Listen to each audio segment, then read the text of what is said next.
Welcome everybody to this week's Power Hour. This week we are talking about a very timely topic, and our guests today include Representative Perrin Jones, Representative Dean Arp, Representative Jason Saine, and Senator Mike Woodard, together with our Director for Legislative Relations at the Medical Society, Ann Forrest. We're very excited about this session today and really have an opportunity to hear from them their thoughts on healthcare in North Carolina.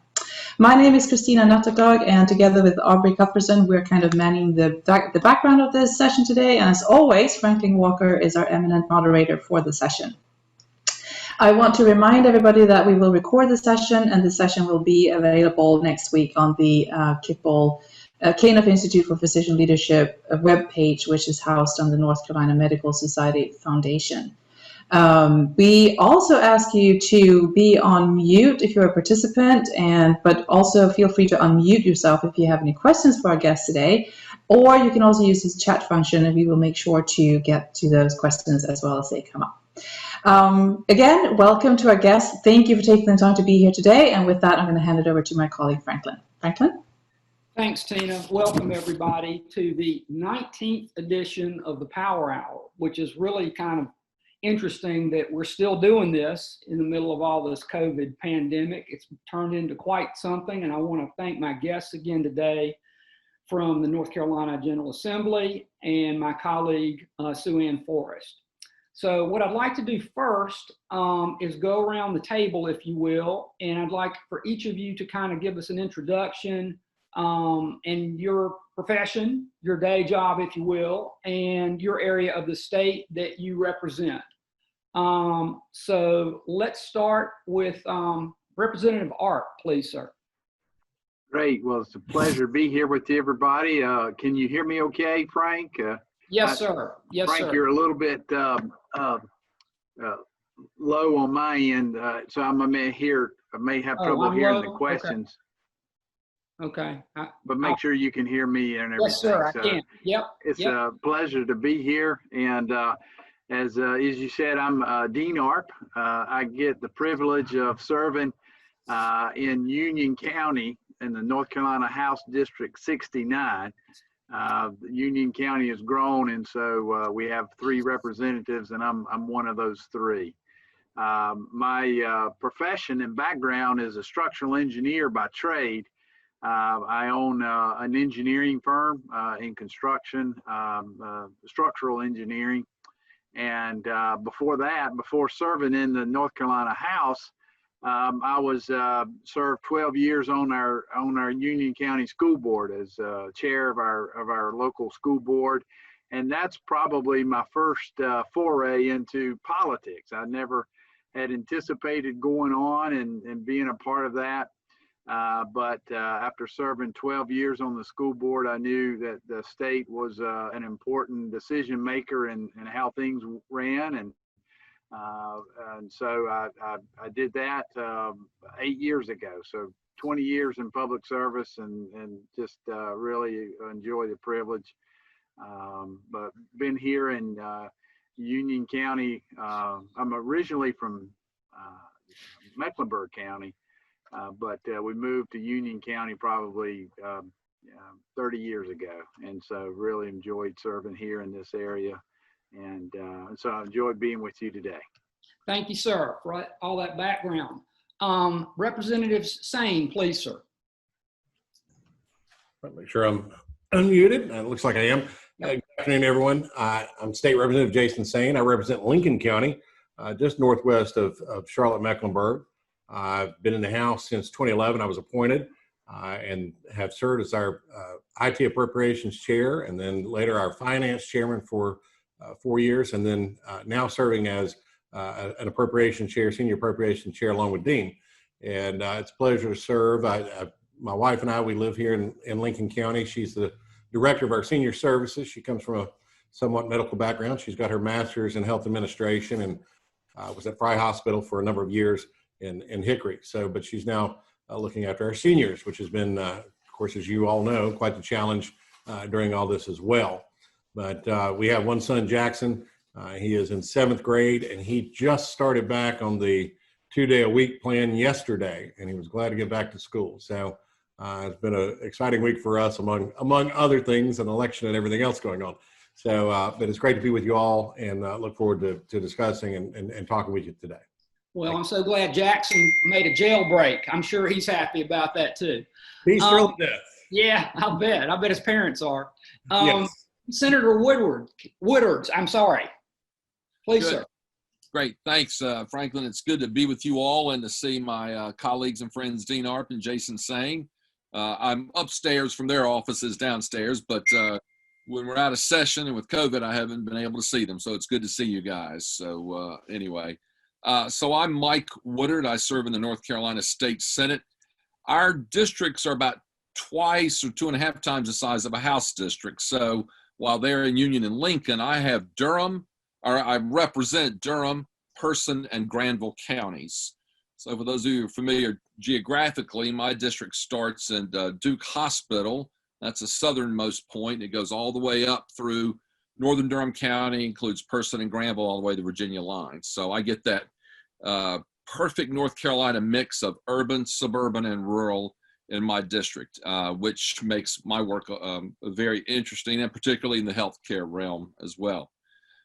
Prior to joining the General Assembly in 2013, I served for 7 years on the Durham City Council.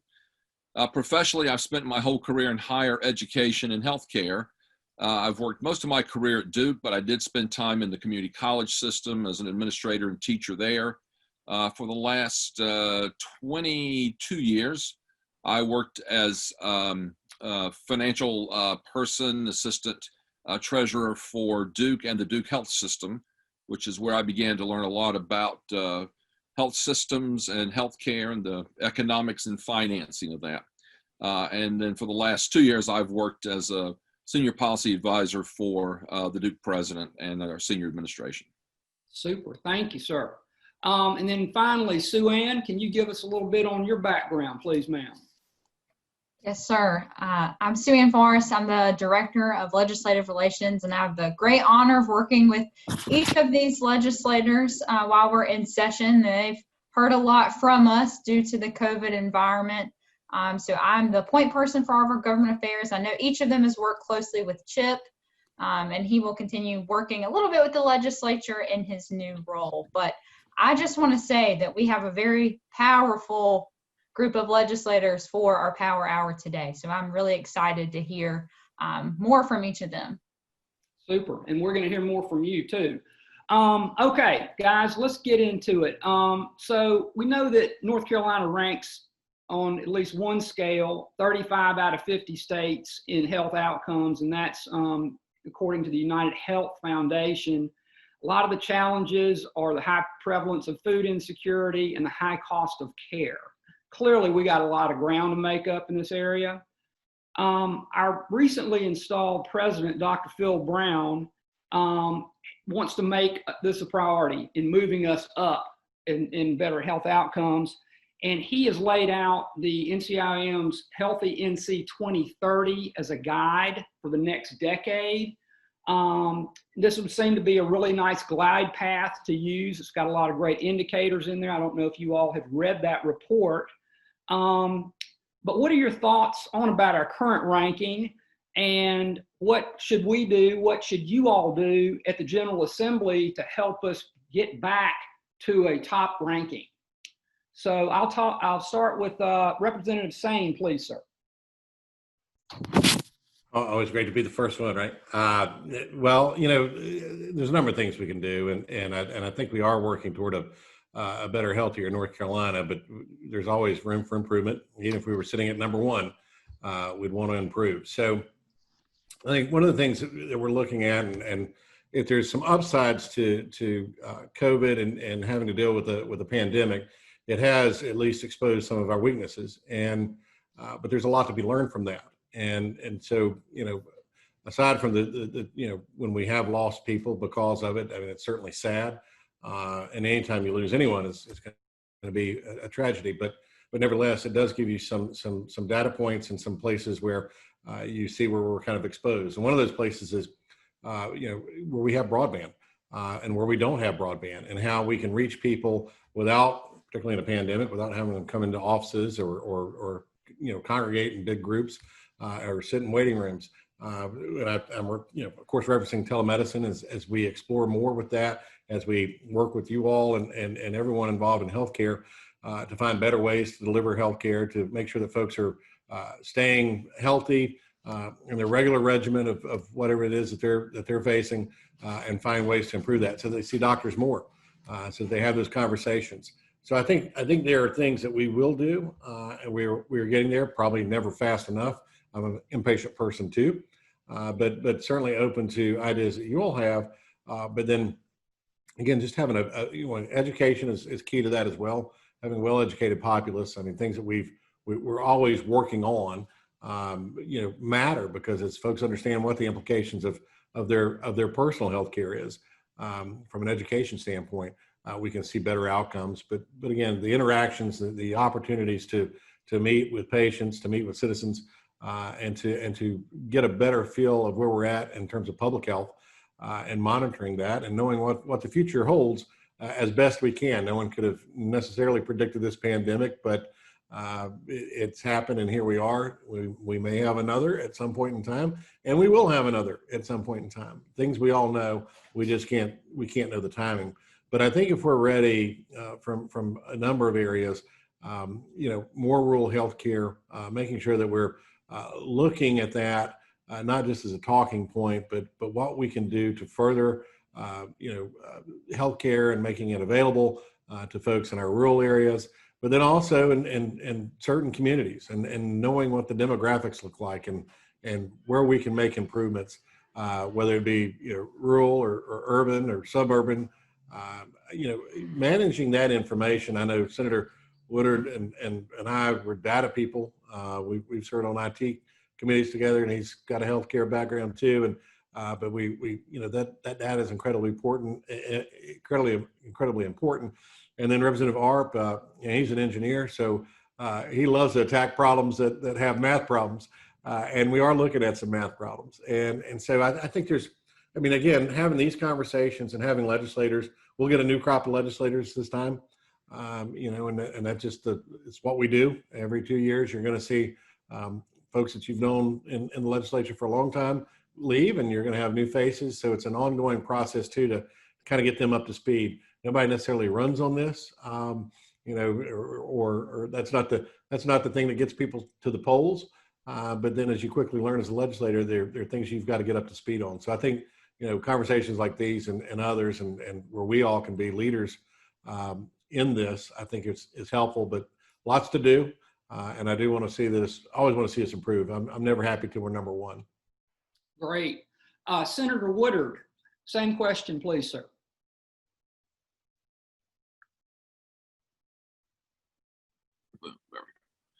Like Representative Saine, I'm not happy with our ranking of 35th, and even if we were number one or the top 10, I think there's still plenty of work to do with as big a state as North Carolina is, and as diverse a state as it is. One of the things that was real clear to me in the Institute of Medicine report, and I think in the society's new president, is addressing the social determinants of health. And that's where I think the role we play in the legislature. You all are the practitioners, and I think we need to stay out of your way and let you practice medicine and provide the health care and set those kinds of things. But what we need to work with you all and need your counsel and advice on is the social determinants. I recently learned, and was stunned to learn, that 1 million people in North Carolina have asthma. That's almost 10% of our population. I don't know if I have any pulmonologists on today, but certainly can understand that. And of those 1 million people who suffer from asthma, 25% are children. 250,000 kids in North Carolina suffer from asthma. I think this was actually in the Institute of Medicine study. 44% of those kids who suffer from asthma are because of home-based exposure. And as we know, often home-based exposure to things often is disproportionate in our lower wealth residents. And of course, many times those families are reliant on Medicaid for their care. You can see what the impact is on just dollars and cents. And what we should be most interested in is the outcomes. So where is the social determinant there? And we've got to do a better job, for instance, of housing and making sure that we have safe, affordable housing for families in North Carolina. And we could take any number of medical outcomes, medical challenges that we face, and trace it back to that social determinant.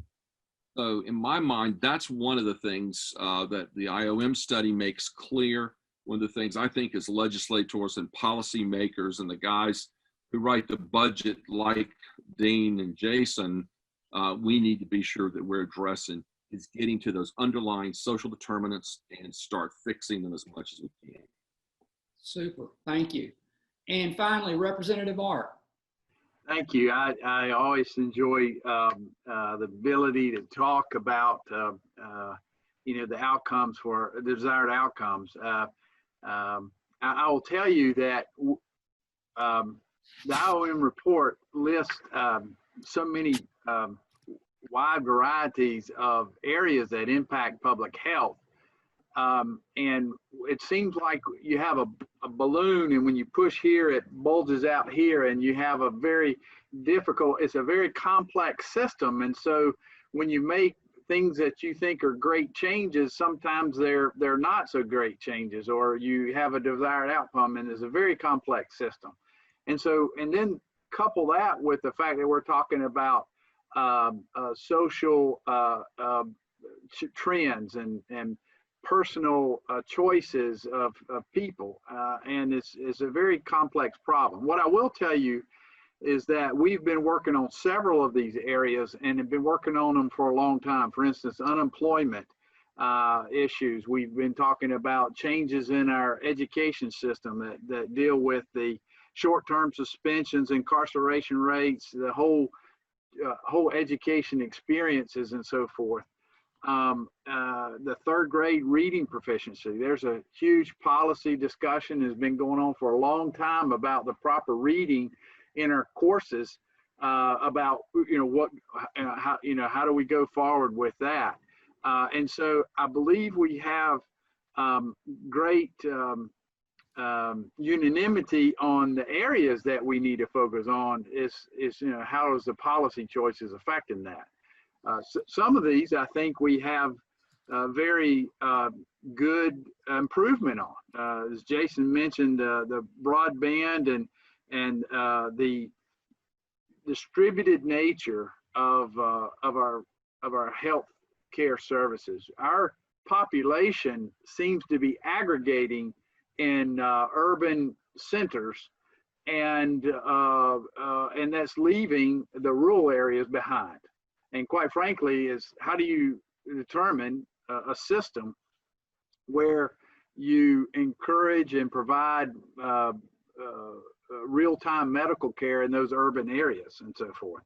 And that's a challenge. One of the things that we've been working on is to try and look at expanding non-traditional roles in urban areas.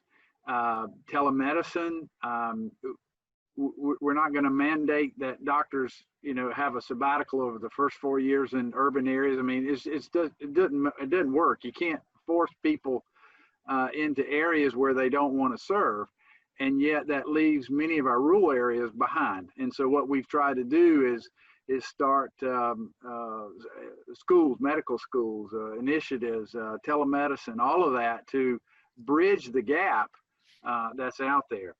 A couple of things I wanted to touch on the IOM report there too is one of the things that we talked about is really try to get in last year's budget was infant mortality rate.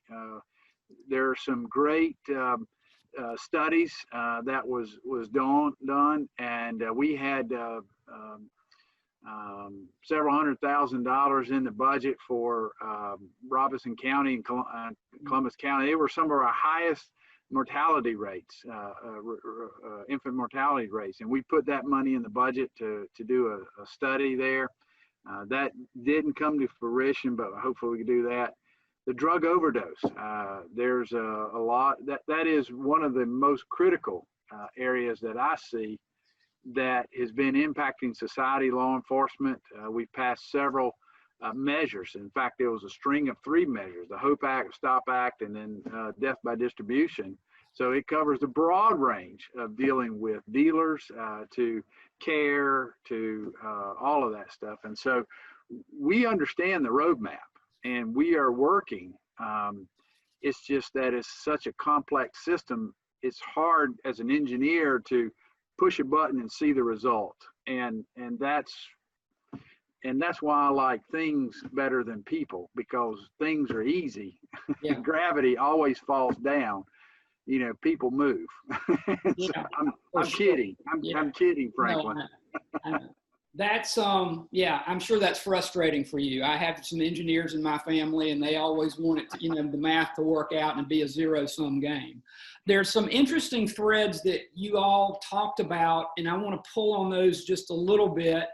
But I do want to get Sue Ann involved in the conversation before I pull on those strings. So Sue Ann, you know that we were in a great position and we received 2 appropriations from General Assembly. One was $5 million and we were using it for free PPE, and another one was $25 million to give financial relief to independent medical practices throughout the state that have been damaged by COVID. And I'm wondering if you could give us a little bit of background on the run up to that and some of the negotiations, maybe with some of these gentlemen, and then we could get a little color commentary from them on the other side of that. Sure. And I do, sorry, Senator Woodard, but I'm going to commend the House's process on creating working groups in this COVID-19 environment. And we were thrilled, Chip was thrilled that we were able to present at that very first COVID-19 healthcare working group. So the House really established areas of interest. Healthcare was one, government was one, education was another. They had several different working groups. So the healthcare working group was that first committee meeting that we were able to present to, which was actually Dr. Baker's first committee meeting as a legislator, which is really interesting to hear her perspective on that. But that's where we really presented the idea of some needs that our members had and what they were seeing in terms of patient care in North Carolina. And I think that provided a good working roadmap for legislators to understand what our members were dealing with day to day and the challenges that they were seeing. Now, we weren't the only group to present. Of course, there were a lot of other needs across sectors, so we had to work with these folks very closely to talk about why our independent practices in North Carolina needed both PPE and this relief funding. And it's for really the reasons that were just mentioned by these legislators, is that our infrastructure in rural North Carolina, where many of our independent practices are, needed help, and we were seeing closures. And if those independent practices close, where do those patients go, both for primary care and specialty care that so many patients need? And I always use the example, we have one member we work closely with who's very specific. She sees kids in ophthalmology for a very niche field. And she said, I don't know where those patients would go if I go out of business, or if I have to close my practice, or if I have to go to another area. So that was the real main example that I tried to talk about and use. And yes, we need our healthcare systems and hospitals and other industries in healthcare to be funded too.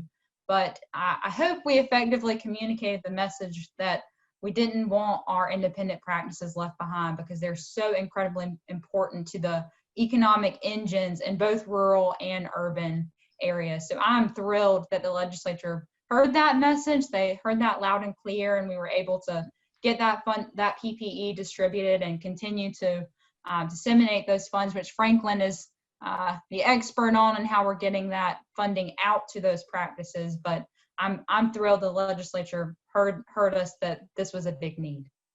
Yeah, thanks, Sue Ann. That was really, it's and yes, I'm a point person for getting a lot of this money out and some of the PPE, and the stories that we're hearing from these folks is just, they are so grateful for all this help. So I just wanted you guys to know that. But Representative Saine, do you want to give me some color commentary on the way that happened? No, yeah, glad to, and again, thank you. And appreciate the compliment. And I know Mike would say that had he been in charge, they would have had working groups from the get-go. So we'll give him that pass because I can anticipate that. But and look, the speaker was very smart in doing this. I mean, we did see the coming problem, and knowing that we really could try to get ahead of it versus trying to play catch up. It meant a lot of hours on our members' part, and just to tell you all, because I hope you don't follow what we do every day and hour to hour, and you've got better things to do, and maybe you even got cable. But even though we can't be entertaining sometimes, working together, it was a bipartisan effort, which is why I think we got a much better process with dealing with the pandemic instead of it spiraling into a lot of partisanship. We had co-chairs, both Republican and Democrat. Everybody really had a chance to have their say-so in the matter. And Sue Ann, as you said, we invited many groups to come talk to us. I mean, part of our process in this, because we weren't in session, I guess if it had to hit in a year, that's normally our quote unquote short session. And at the time that it hit, we ended up with a couple of months to try to get ahead of it. And try to understand as best we could what the needs were. We had a lot of different programs, and some of you may have from various different perspectives, and depending on who your spouse is, or or sons or daughters. If you're in small business, making loans available to small business entities, and to working through Golden Leaf, and I chaired the Economic Development Support Group, and really just trying to get somewhat of an idea of what we were facing in terms of our businesses across the state and what individuals were facing as we looked at the unemployment insurance fund and the additional dollars from the feds and how that would play out, and just trying to protect people and keep them, as best we could away from each other as we built in that time frame to give us a little bit of time to get ahead of it, not from a legislative perspective, but from a healthcare perspective, as we all know, and making sure that we weren't overwhelmed. And then the follow-up, of course, knowing what's with the CARES Act money that came to North Carolina, we had a good grounding of what some of our universities and some of our community colleges and also K-12 and what they were going to face. So lots of, I did not start 2020 thinking this was going to be that kind of year, but as we all know, it has been, and it continues. But this too shall pass at some point in time. So. But really from that process and getting your input and having you all, your representatives talk with us and to present, and then having some of our members who understand healthcare maybe some better than others. I always joke that, I date my healthcare advisor, and we've been dating for a long time, 19 years this month, as a matter of fact. But so I get some great advice, but it was great to hear from the different perspectives and to have that input. For us, so we're very appreciative. Doesn't mean we got everything right. I'm sure we didn't, but we certainly, from really the legislature as a whole, and I'm talking all 170 members, really a very collaborative approach in how we were looking at the problems facing our state.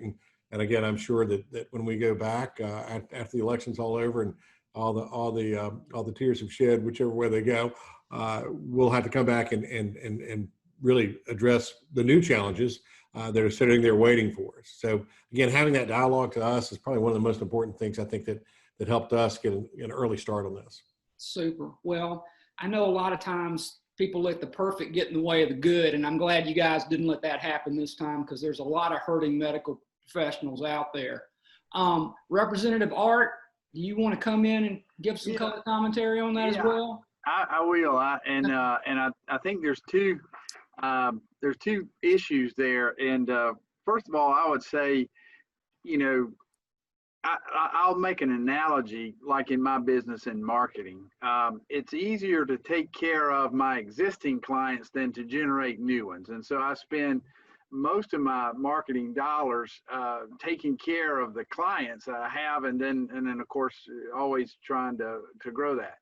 Well, I'll make the analogy is we have to support our rural healthcare providers because they're so limited to begin with. And so I start off with that whole background and framework. And that's why it was easy for me to see the need to support those that are not in the traditional support networks of the hospitals and affiliated fields. And so I start with that concept, and that's a driving concept for me. We have limited healthcare providers and access and care, and it's just more challenging than in some of our urban areas.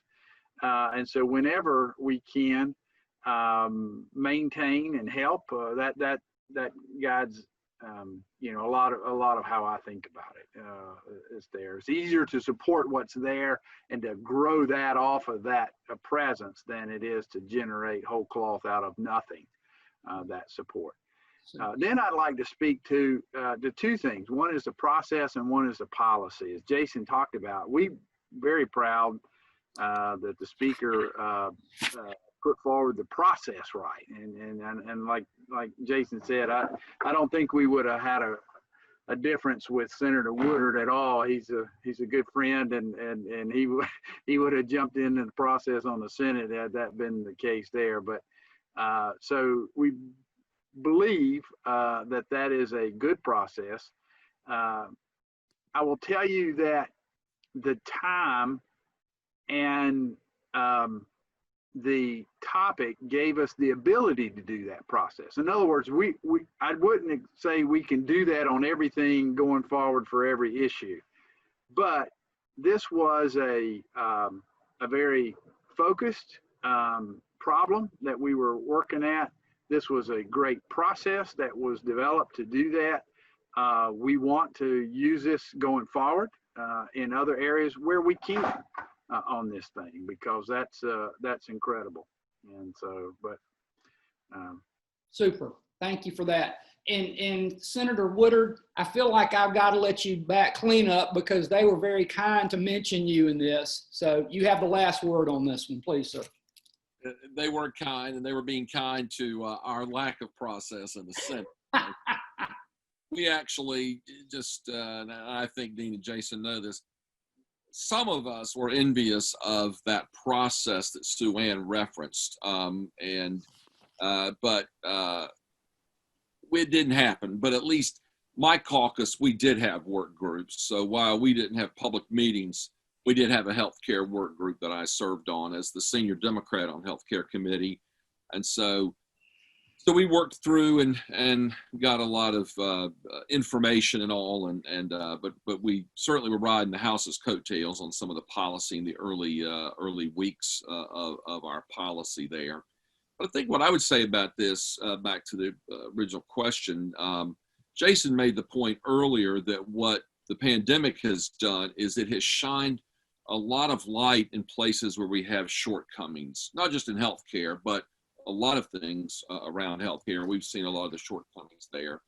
And one of those is our support of independent practices. And of course, those tend to be more in our rural communities. And so I'm grateful that we were in a bipartisan, bicameral way able to point that out, which a lot of us know when we represent rural communities or we understand healthcare, we understand the challenge of keeping an independent practice, particularly in a small community, open. So I'm glad we were able to commit that funding to keeping these practices open.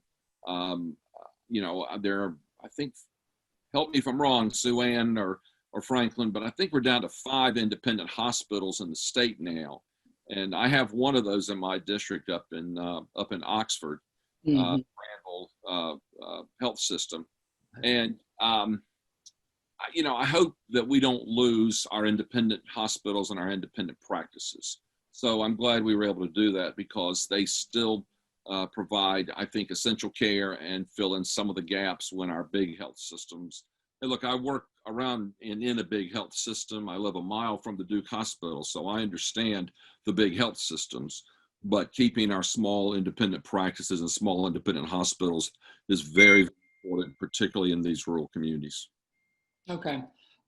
Thank you. And I want to mention that the Medical Society Foundation for 31 years has been, you know, opening up access to care through their community practitioner program, you know, where we provide educational loan repayment for physicians and advanced practice professionals that'll go work in rural and underserved areas. And over those 31 years, we've been in 85 of the 100 counties in North Carolina. So that's something we're really proud of too.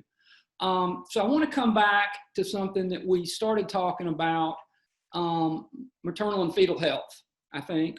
And I know that the Medical Society has made that a priority in the last few years. We have a fetal and maternal health committee. We've hosted a couple of summits. And Senator Woodard, I hate to come right back to you, but I hear this is something that you have interest in. So love to hear a little bit of interest. I do know that we've got I think an OBGYN listening in. She'd probably be interested to hear what you have to say. That's great. Well, thank you. That feels like a softball question because this is something I've cared a lot about in my service in the Senate. I don't want to bore you too long since I think we have an hour, but it really hit home for me back in 2013. I was a brand new senator at the time representing Caswell County, which is no longer in my district, but a small rural county north of Burlington. And I had a enrollment for the ACA. It was still fairly new, and we had I recruited a group of navigators to come from our community health center there. And while the folks who came from the southern end of Caswell County, we were having this event, were waiting in line, I went and met people, talked to them, and I met a 20-year-old single mother and her 3-year-old daughter that Saturday morning.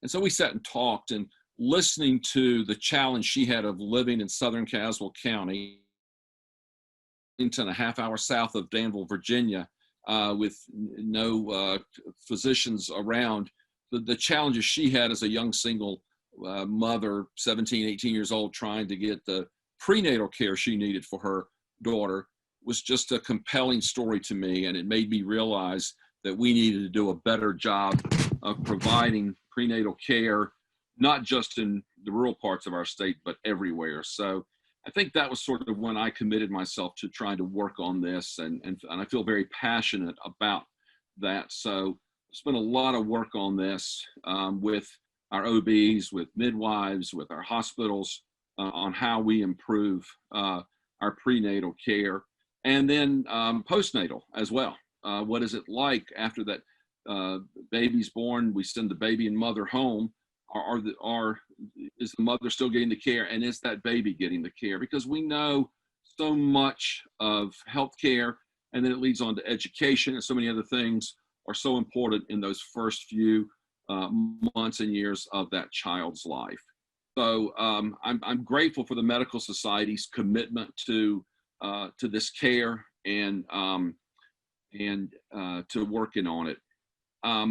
As you all probably know, the Shep Center's done a lot of interesting work on this. They do interesting work anyway, but you know, we're down to, I think I shouldn't say down to, we're up to about 46 or 47 counties in North Carolina that do not have an active OB practice in them.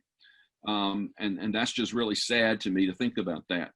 I represent one of those counties, Person County. Next door is Caswell County. It does not have an OB either. And that's this young mother I met. That's why she had to go elsewhere for her care. And the last two OBs in Granville County are 62 and 67. So you can imagine they're coming to the end of their tenure. So the challenge is, how do we provide care? Do we find ways to recruit? It's not just OBs or this issue, but how do we recruit doctors in general? How to recruit some of these specialties into these rural communities? Telemedicine can help, but it can only help so far when you're talking about prenatal care. So that's led to a whole lot of conversations around scope of practice, and I know we could spend hours talking about that topic. We have spent hours talking about that topic at the General Assembly. So these are all the things that we need to continue to work on, and I'm one who's willing to roll up my sleeves and work on this area, and see that the Medical Society and all of you practitioners in that field, but other fields as well, are important stakeholders to us in working through that. Super. Well, you may notice that I left scope of practice off of the questions for today for just that reason. So I'm glad you reminded me of that. Aubrey, I think we've got a question in the chat. We sure do. The question is from Melanie Phelps, and she's asking, will the NC General Assembly be taking up the NCIOM recommendations from the Perinatal Systems of Care Task Force report in 2021? Well, as I was in the first class of legislative fellows from the Institute of Medicine a few years back, which I think is a great program, and I'm so happy I went through that program. And actually, I think I recruited about a third of the second class of fellows because it meant so much. So anyway, so the IOM, I think, is an amazing resource that this state has that other states don't. And I know the Institute's going through changing leadership now, but I certainly have great confidence in the staff that's there in this interim while we're searching. So I hope so. I mean, I think that's a great report, and there were a lot of great recommendations there. So I, for one, am committed to that, and I think I've, through my 7 years, picked up colleagues along the way who care about this issue. So I know a number of us are very committed to that. So yes, I hope so. Super. Thank you. Okay, I want to switch gears again and come back to something that Representative Saine had mentioned about telehealth, because it has become so important in this pandemic. And the Medical Society and the North Carolina Medical Group managers have done a lot of surveying since this thing set in, and financials were taking a hit for these medical practice, 50, 60, 70%. And then they all kind of got on board with telehealth, and it's been great. Parity's been great, but we got to keep going. We got to work on broadband. There's a lot of things we got to do.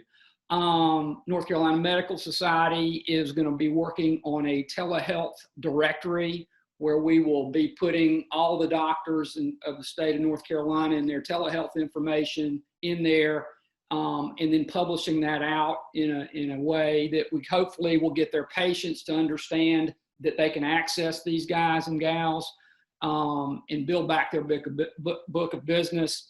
But I want to come first to Sue Ann, and then I want to come to Representative Saine and Art. So I'm giving you guys a heads up.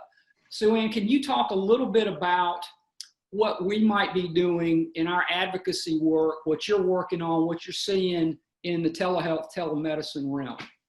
Sure. Thanks, Franklin. And I think telemedicine is really twofold, at least in our legislative work. The first is what I think Representative Saine and Representative Arp are big champions for, and Senator Woodard too, and that's ensuring that we have the infrastructure to have telemedicine.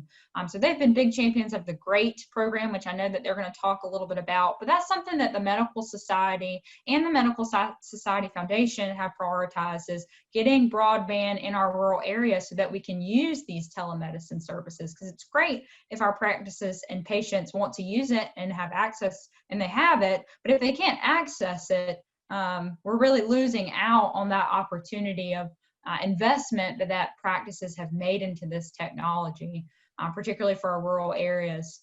And so I think that's really the first step. And I think, again, everybody on this Zoom today is passionate about increasing that. And I hope that's something that the legislature will continue to work on. And I know that it may seem odd, or maybe previously before COVID seemed odd, that the Medical Society would be working on broadband, but we really think it's important for our patients to be able to access that technology if we're going to invest in it. And the second would be, how do we pay for it, right? How do our providers continue to get paid for using these services? And so many of our practices, again, particularly those independent practices, have made the financial investment into technology. And all the technology folks on here know that that's not cheap, right? That comes with a cost on your line item budget sheet.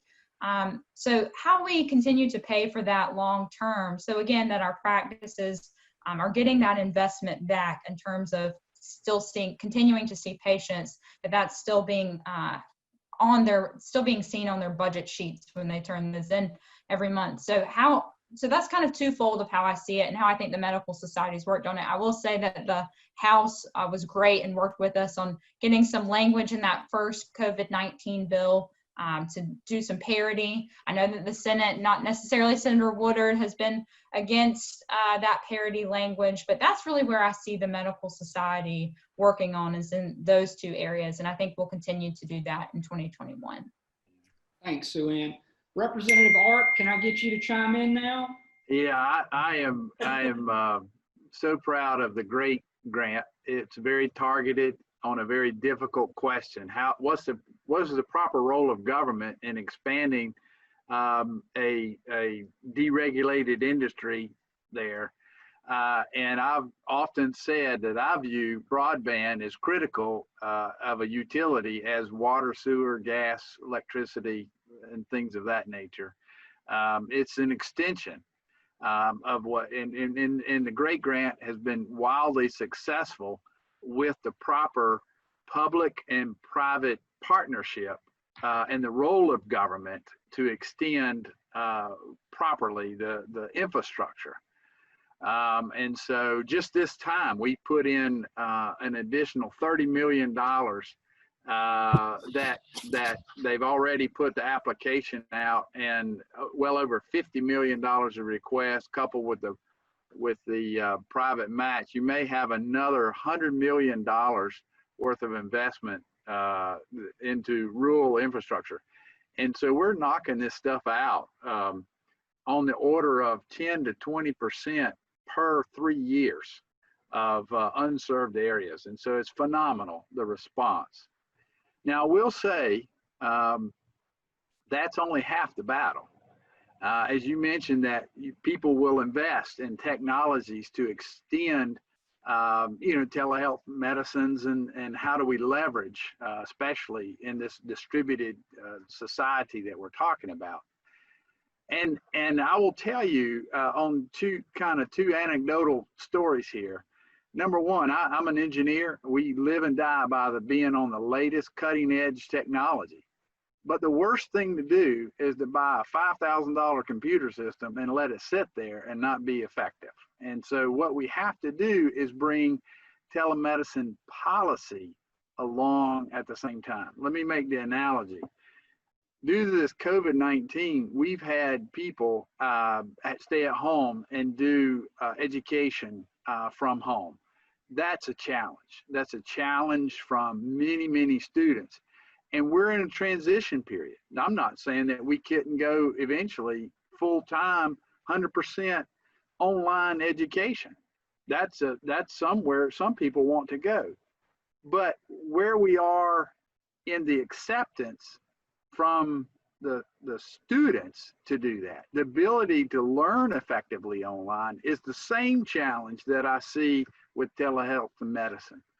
Quite frankly, the beautiful thing about the medical profession is the kind touch and the healing hand of the medical doctors and nurses and practitioners, and that's a hard substitute with telemedicine. But what I'm saying is we have to evolve the policy to make it effective. At the same time, we're laying the infrastructure and groundwork to do so. And that's a very broad and comprehensive view, but that's how I see it. Is how do we transition both public expectations and needs, coupled with the own in-person care that is so needed, and that's where I think the struggle is, and it's a great parallel, I think, with our education system. With where we are in telemedicine. But I will tell you, I'm committed to solving our rural broadband problem. I think we have it within our means, and I think it's closer than you think. So I hope it is. I really do. I think that's a great thing to do. Representative Saine, lastly. Yeah, no, thank you. And Dean nails it on what we've been able to do from a public-private partnership and with the GREAT Act. That's exciting. And we also using some of the CARES money in terms of pushing that out and having the opportunity to just, not just to spend money that was given to us from from the federal government, because we all know that comes from one pocket or the other, but it's mine and your pocket. So it wasn't free money, but finding the better ways to invest those dollars so that we get those returns many years after this pandemic. So I think we've done a pretty good job at doing that with the GREAT Act and putting more money into that, and from the education standpoint too, and finding new ways to deliver the broadband. Also in that, we had a provision that was really a small amount of money, $2.5 million, but was brought to us from Senator Tillis and Senator Burr, working with some of the satellite companies that are now providing higher speed broadband, low latency satellite. SpaceX is Starlink is their product, but there are several others. So we were able to put some regulatory language in there that would allow that to come sooner rather than later to North Carolina. As a matter of fact, looking at that early 2021.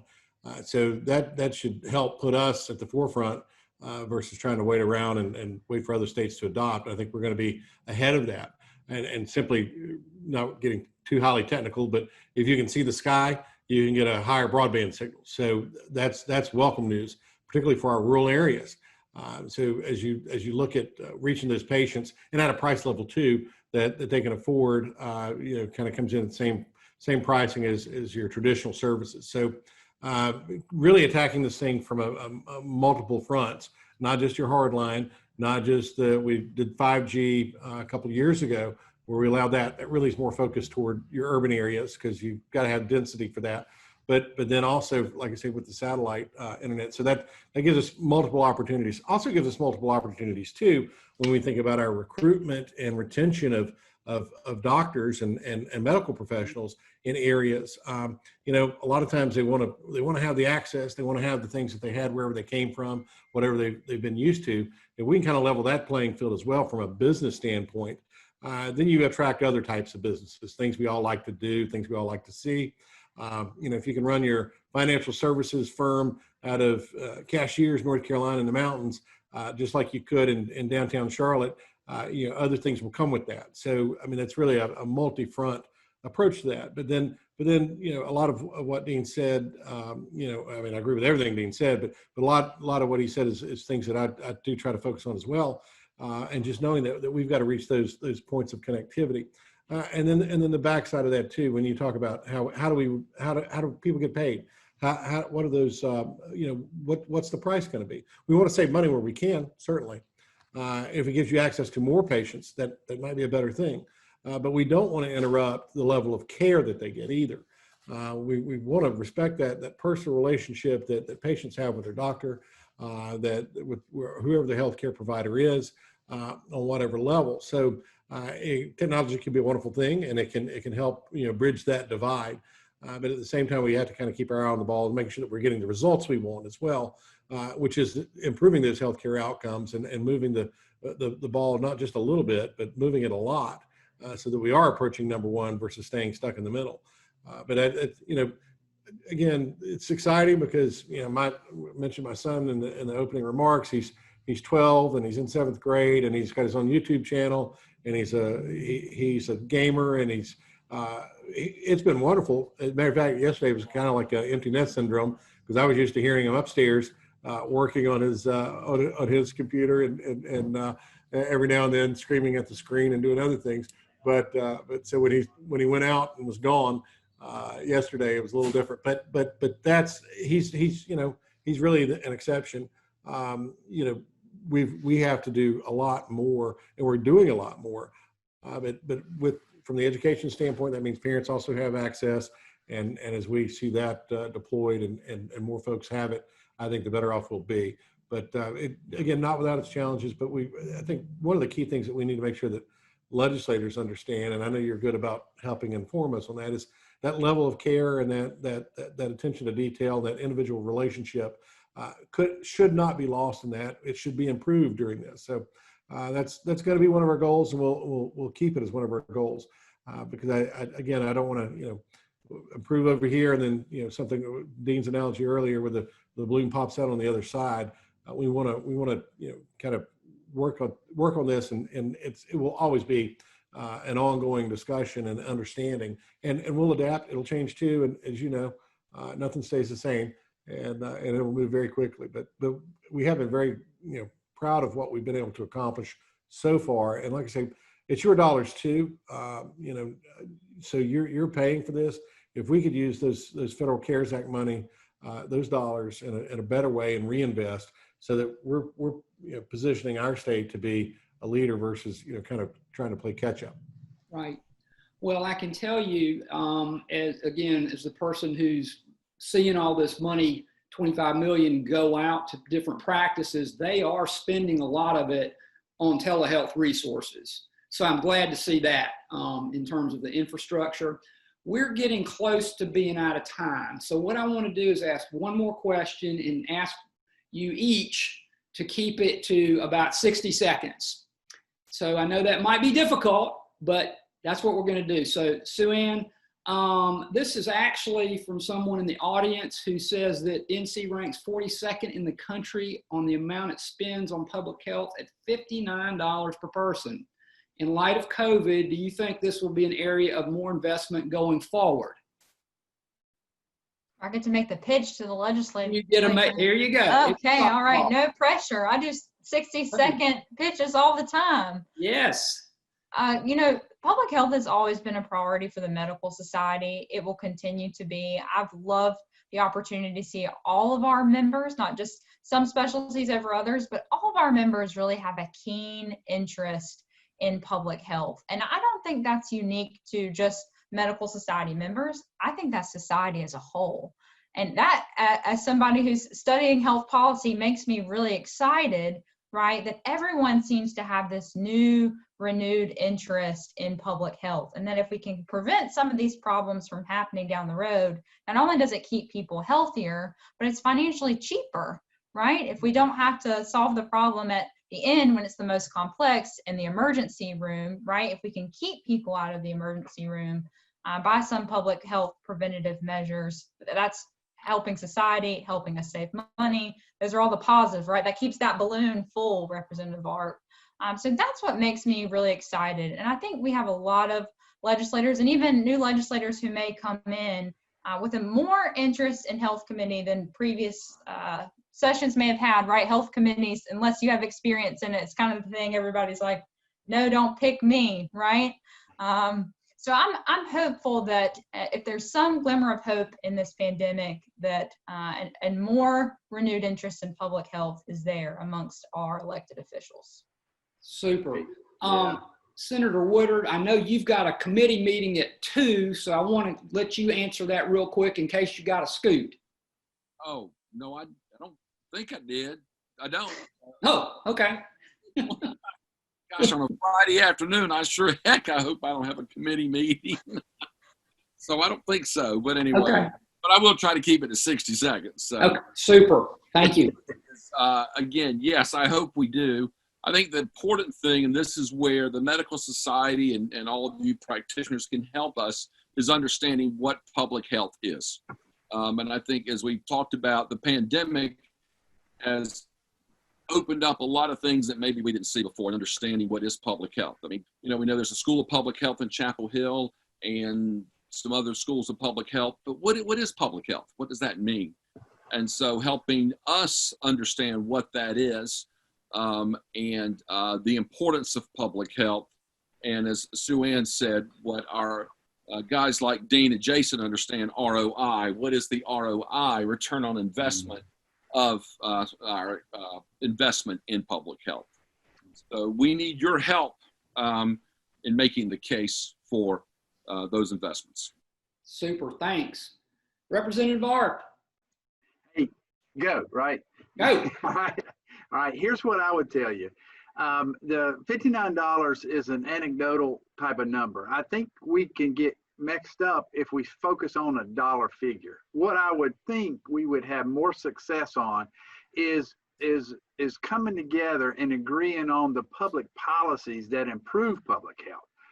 Whether or not that means cut out things that are ineffective and we could better use those resources and monies, or invest more in more money actually into programs and policies that have a great track record for producing better public outcomes. And so I think that is where I think we can get across the aisle agreement, is on real policies, not so much just the cold hard level of spending on there, because quite frankly, that is a hard thing to get consensus around and quite frankly pass.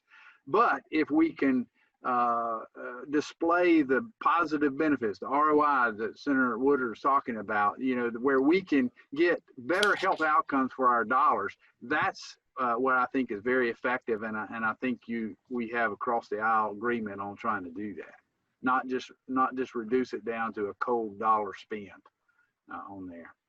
Super. Does that make sense? That's great. No, it's great. Thank you, sir. And so Representative Saine, you get to bring us home today. All right. Well, very good. And again, thank you all. I know the three of us really do appreciate the opportunity to have the conversation. It's not often that we get to do it like this, so it's nice, and we can all move on with our Friday. But here's kind of the top lines and my takeaways from what both my colleagues have said today. And Mike pretty much nails it. Let's talk about relationships with legislators. We don't know what we don't know.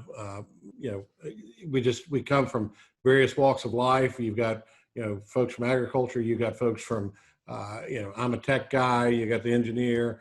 You got the tech healthcare guy.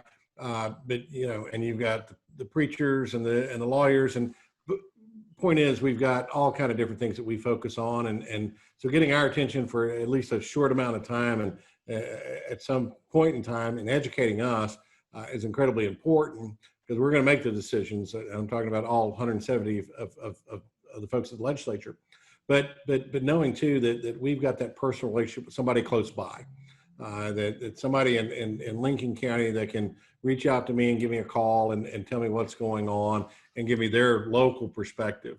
And I know it's harder and harder when we try to find folks in some of those more rural areas, but if we can't find that, then make sure that we've got a relationship with those members who, that might not be their focus. That they might not have even really considered it when they filed for office. I know it wasn't on the top of my mind when I got appointed. I was the party chairman, just trying to find somebody to fill the seat, and I drew the shortest straw, and that's how I got here. So you know, that's how that works sometimes. But that being said, if we can continue that dialogue, the number I don't think is as big as an issue, kind of to Dean's point, as it is the understanding and what it is that we get in return for the investment. You know, we can spend more dollars and end up with better savings and lower our cost on in other areas if we're doing this correctly. So I think the value added proposition is simply that, is invest here to save money elsewhere. And that is something that's a longer term conversation for folks to understand. And we have to be able to show those results. It's not going to happen overnight, but if we do that, I think we end up with a much better process. And I know everybody on my colleagues on this call are committed to doing that with you. And thank you for that.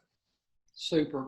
Well, listen, this has been a great, informative power hour today. I want to thank everybody from the legislative folks to my colleague Sue Ann helping us round you guys up. I hope you guys have a very, very pleasant weekend. And I'm going to hand it back to Tina to wrap it up. Thank you so much, Franklin, and thank you so much to all of our guests today. This has been a fantastic power hour, and we can't thank you enough for taking this time to talk with us and have this conversation. And I look forward to hearing more about this joint work across the aisles towards improving the ranking of the North Carolina state in terms of health outcomes. So thank you so much to all of you. Thank you also to those of you who tuned in today, who were part of the audience. And as I mentioned before, this is going to be available to everybody as well to listen to again. And just to conclude this session, as a reminder, Power Hour came about to really foster conversation, collaboration, and community. And I think we hit on all of those three things today in this conversation. So thank you so much for that. And just a little prompt for the next time, please join us for Power Hour is going to return in 2 weeks, and we're going to talk about lifestyle medicine. So tune in for that as well. Thank you again. Have a wonderful weekend, and be safe out there. Thanks.